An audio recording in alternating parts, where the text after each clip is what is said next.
Hello and welcome to a very special How I Paint Things. Now you'll see here there are two figures whizzing around, and that's because I'm going to paint both of them today. Hooray! These are the Bulldogs, upcoming from Wargames Atlantic. They're currently available for pre-order, and the team very kindly sent me along a box to have a review and have a paint and what have you. So, full disclosure, these guys I have received for free. All of the Wargames Atlantic stuff I've done previously has come out of my own pocket, so this is a little different. But as a review, I think it's still going to be pretty balanced.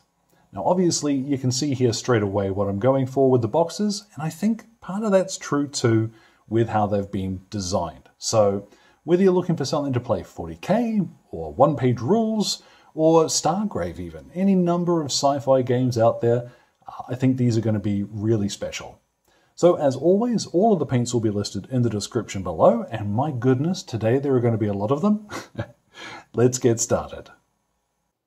Now before we get to the painting, let's have a quick look at the sprues and the miniatures themselves. Now there are some very good photos on their website already, so if you do want a closer look at any of these parts, I suggest go cruise along to Wargames Atlantic. They've got some great photos. What's worth pointing out, first of all, is the sheer number of heads. Now, this is a weird thing maybe, but it is common across most of the Wargames Atlantic kits that there is a proliferation of different head options. You've got the Brody helmets with gas masks and without, you've got the pith helmets, gas masks and without, and you've also got dress caps and berets, which is really cool. It's a huge number of options, and just by changing those, which ones you put on the miniatures, it does quite significantly change the look. So that's really impressive. There's also a decent run of special weapons, so you've got the Lewis gun here, there's a flamethrower, there's this little plasma caster thing. How you paint them up is going to change quite significantly what they look like. The standard rifles they're pretty cool. There are one or two little things that I would have liked to have seen pushed a bit further for a little bit more of a sci-fi element, but they are cool. I do like the bayonets.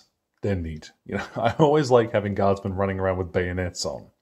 One thing which isn't always immediately obvious from the photos, though, is that there is only 3 of the backpacks included on each of these. There's 6 bodies on every sprue, 3 backpacks. So maybe, like, if I was going to do an army of these guys, I would probably put those on my loaders and heavy weapons guys, and leave the rest off. It's a bit of a shame because, you know, if you do away with, say, one of the head types, there would have been room for another couple of things, but then you got to do away with the heads.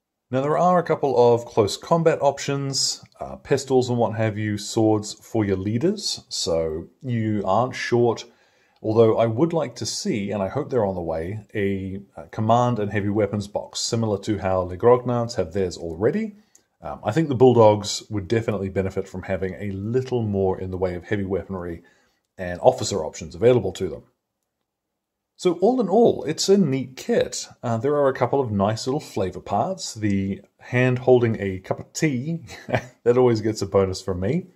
But like all of the Wargames Atlantic stuff I've had so far, there's a couple of things that do bug me. And it feels like I'm really picking on them, but to my mind, the purpose of a review is to see the good and the bad. So this isn't so much a bad as it is, gosh, I just wish they'd done this couple of things differently. So let's pop this aside.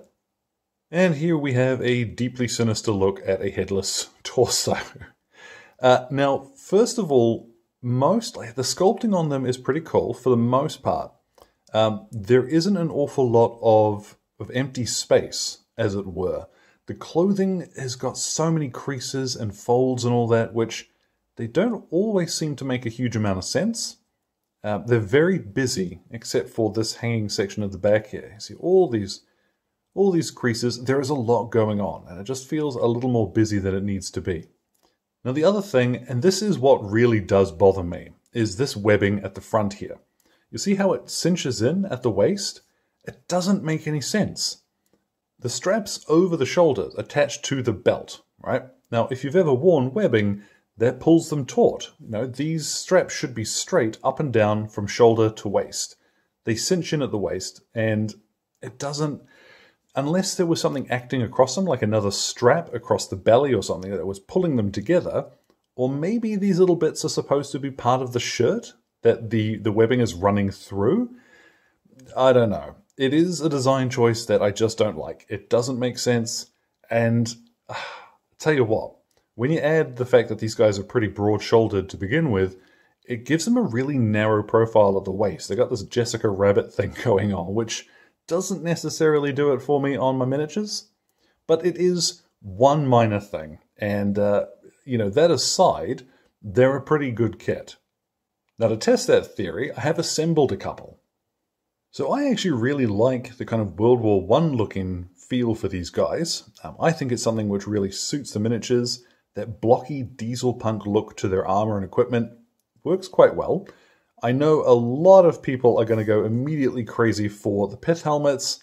They're painted on the box, you know, old British infantry, and people are going to want Praetorians. I think that's going to sell a lot of these boxes. It is cool. I prefer these guys with the Brody helms, but the pith helmets are actually really nicely done. So that's the kit. You know, one or two things. Like I said, typical of Wargames Atlantic. It's a 7 out of 10. Really nice kit. Good for the price. Just those couple of things where it's like, oh, come on. You know? So rather than grizzling about that, let's get started painting. So one of the things that I was just grizzling about, I think is going to make them really good candidates for contrast. Now, all of that detail is going to catch the effect that this stuff has. So let's give it a shot. I've primed the Praetorian looking fella first of all with Wraithbone, and we're going to start by painting in his skin. And for this, I'm going to use a quick coat of Guilliman Flesh. As always with facial hair and what have you, just go straight over the top of it.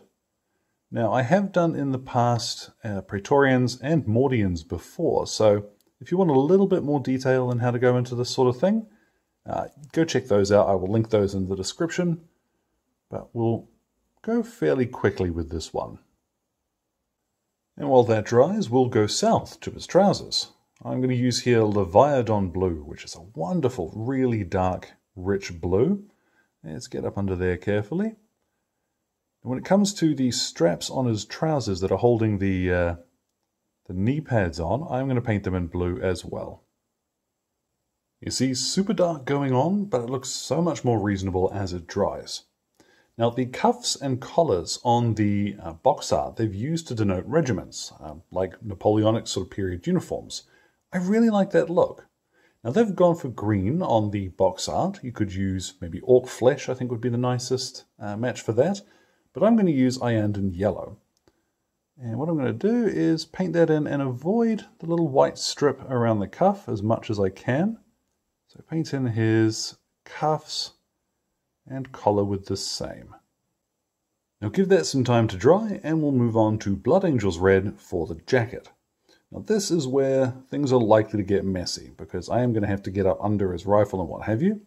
I'll switch to a smaller brush for some of these areas.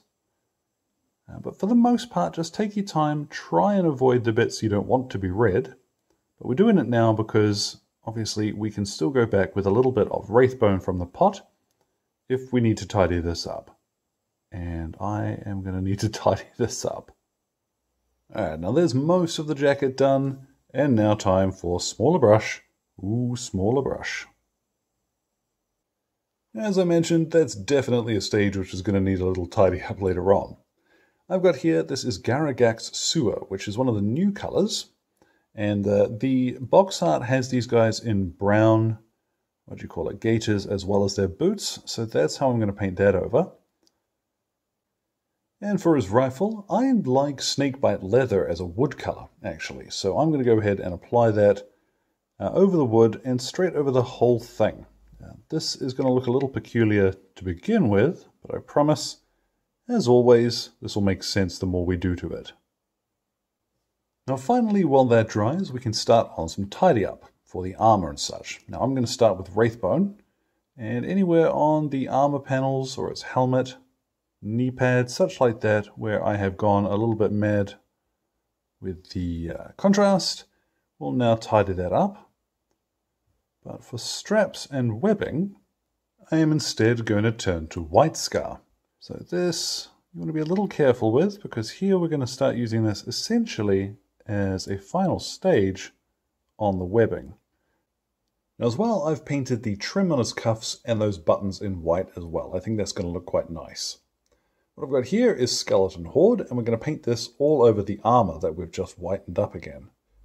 Be a little careful with this when you come near any white edges, so parts that we're going to leave in white, but for the most part you can just quickly whip around with this.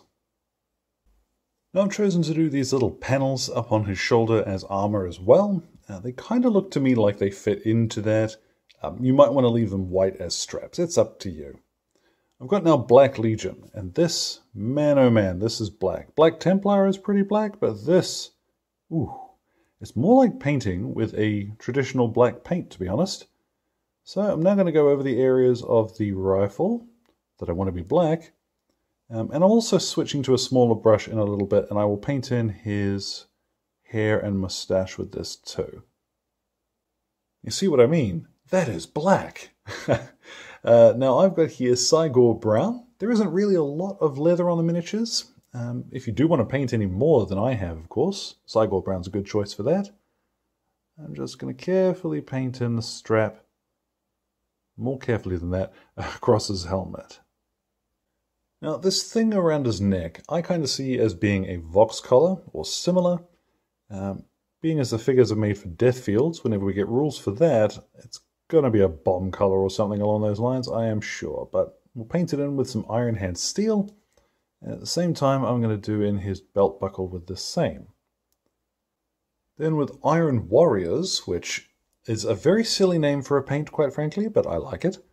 I'm going to do just a few little bits to highlight the black. Not very much, because I don't want it to look very silver. But something which looks like it's seen a little bit of action and has caught some scuffs in the field. And then we'll Nuln Oil that Iron Hand steel from earlier. And yeah, I'll let that dry, and then what I'm going to do is throw a real quick base on him. And then after a varnish and a little bit of basing work, there he is, he's done. Obviously from here you could take it a little bit further. I don't think it would take a lot of work to highlight the armor a little, maybe some of the extreme folds of the jacket, but for getting an army on the table, that looks pretty good to me. Certainly going to be enough for the sake of a review, but yeah, I quite like these. But we'll put them aside now, and I am going to paint the World War I inspired looking dude, and I'm looking forward to that one too. So this fella, I've started with a spray of Zandri dust.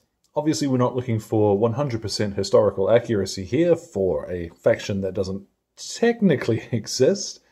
If you did want them to look a little more accurate to trench-ridden, World War I stuff, then Vallejo's English uniform would be what I'd use there. I've got now Steel Legion Drab, and I've watered this down just a little. I'm just going to apply this. We're going to apply this generously over all of the uniform. Do not worry if you hit his face, his weapon, whatever. It's not going to matter. Just brown in all of that uniform. Now what I've got is some Bugman's Glow, and no great surprise, we're just going to paint over his skin. Now over Zandri Dust, this should cover fairly well, but as always, anywhere you need to come back and give it a second coat, you can do that once this first one has dried. Now if you want to stick to the World War I inspiration here, then as webbing I'm going to paint in Morghast Bone. If you want to go with slightly later World War II, then something here like Death Guard Green would be more thematically appropriate. I do recommend for his pack, the easiest way to do this is going to be to switch to a medium base brush, and just blap it over very quickly, slow down once you reach the edges, and you can tidy those up with a smaller brush in a moment. I've also chosen for this fella to be wearing gaiters rather than a single large boot, and I've painted that on as well. Now I am going to use here Death Guard Green, because I'm going to paint in this ground sheet that he's got rolled up. If you want to do later war, you could just swap these colors around. Now, carrying on with the green, I'm going to use Castellan Green here and paint in all of the armor panels. Now, I'm going to carry on with the idea that these things on his shoulders are hard. I think it just ties together the top of the miniature a little more nicely. Now we'll apply a wood color to his rifle. For this I'm using Mornfang Brown, although you can pick what you like here. XV88 is also quite a nice alternative. Now it feels like since Iron Hand Steel came out, I haven't really used Lead Belcher in forever, but I do want a nice, dark, oily metallic color here, so Lead Belcher it is. I'm going to paint in the collar, and I'm also going to paint in the working bits on his rifle with this. Now the buttons on his jacket and his cuffs I'm going to paint with Balthazar Gold, something which will be visible but not super obtrusive. It's a nice brassy color. It is worth pointing out that these cuff buttons would actually be really easy to trim off. A little bit of knife work during assembly, and I think if I was going to make an army of these guys, that's probably what I would do. But yeah, they're not so obtrusive, I think, that they look silly. And the last base coat will be to black in his boots. Now, historically, if he were an officer, he'd be wearing brown leather boots. But our enlisted man here, he'd be wearing black. So I'm using here German grey from Vallejo, mostly because the coverage is excellent. And when we shade it, it's going to look a little bit more interesting than ordinary flat black. Now once that's dried, and you've gone around and done any last minute tidy up you need to, it's time to apply our shade. And it's been a while since I've just Agrax Earthshade something like this. I've really been looking forward to doing it. This is the old stuff. If you've got the new stuff, I can't imagine it's going to make a huge difference. Just bucket this on. Make sure that you have given it a really good shake beforehand. And you want to work fairly quickly. Don't let it dry anywhere that you're then going to pull it away from. So you see I'm moving it quite swiftly around on the pack here. But yeah, make sure you're working it into the recesses. And then once everything has been given a good dose of it, leave it for about half an hour, maybe 40 minutes or so to dry. And once at last that is dry, haha, winner! It's pretty grimy, but I think that suits the look down to the ground. What I'm going to do is just a couple of highlights. I'm going to start by going back to Bugman's Glow, and I'm going to paint over most of the face again, and as well back of his hands. I want to brighten this up just a little, so leaving the grimy stuff in the recesses. And now we'll pick out a couple of details like the tip of his nose and his cheekbones in a little more detail with some Cadian flesh tone. Now I tend to paint skin a little bit differently each time, but I want this fella to have a fairly dark complexion. I want him to look like he's been grubbing around in the trenches for a little while, so I don't want to highlight this very much at all. Now I have some Baneblade Brown, and I'm going to highlight just a few creases in his uniform. Like I mentioned earlier, there are a lot of creases in the way this is sculpted, so don't highlight them all or he's going to look really bright. But just a few key points where you want it to look like the light is catching his uniform. Anywhere where you want to really draw attention to those details. You'll see I haven't really gone into a huge amount of detail. If you want to save even more time, what you can do is just highlight the jacket. Don't highlight the trousers at all. I have now Screaming Skull, and I'm going to pick just a few spots on the lighter webbing and equipment. I just want a little bit more definition. And finally, just a little touch of Strachan Green to highlight some of the green armor. Now, of course, when it comes to this, you can keep going. You can highlight what you'd like. You can push it, but I think we are still just doing bulk infantry here. So let's dot in some of these edges. And yeah, I'll do the same thing as with the other fella. Finish him off. Pop a base on him. Let's get a look at our finished product. So there we have it, side by side, both of our Bulldogs painted. Now I'm really excited to see what people actually come up with when these hit general release.